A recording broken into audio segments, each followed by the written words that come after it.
にちは。こんにちは。なにです。マニです。文法語へようこそ。Okay, today is JLPT N5 and the theme is だろう。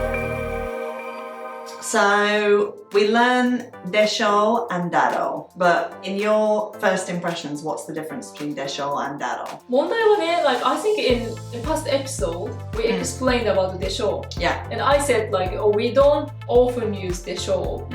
I find out the reason why we don't use でしょう。Because でしょう is a bit sometimes rude. So instead of でしょう we often use と思います。明日は何は学校に来ないでしょうというよりも明日は何は学校に来ないと思います。Simply, the biggest difference between でしょう and だろう is でしょう is polite, dismiss form, and だろう is plain form, as you know.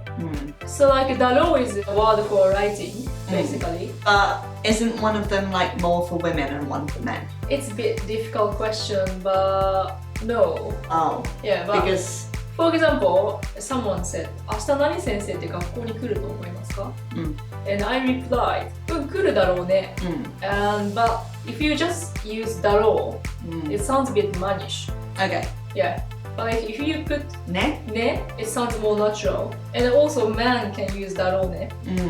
Okay. Yeah, and actually, and man doesn't use だろう. だろう like more short version. Oh yeah, okay, so they we say don't daro. use だろう. Man can use でしょ sometimes, so, but if women use これって何のだろう it sounds too mannish. Okay, but men can use their show and it's not too feminine. Not too feminine. Alright. But I don't know, to Kansai people, maybe it sounds so feminine.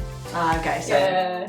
In the Kanto area, it's fine. so basically, daro we want to use in the writing because it's short form of desho. So daro, we stick to writing things. Short daro you should only use if you're a man, basically. Yeah. Unless you don't care about that kind of stuff. But it might come across a bit rough. And that's just with friends. Yes. Yeah. And if you put だろう plus suffix ね it sounds super natural and it sounds very native speakers. だろうね。だろうね。だろうね。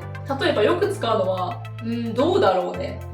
We use だろうね a lot as a filler とか、そうだろうね。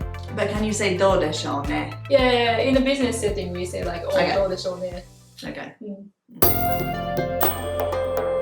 どうだろうね。これって何の教科書だろうこの調子なら JLPT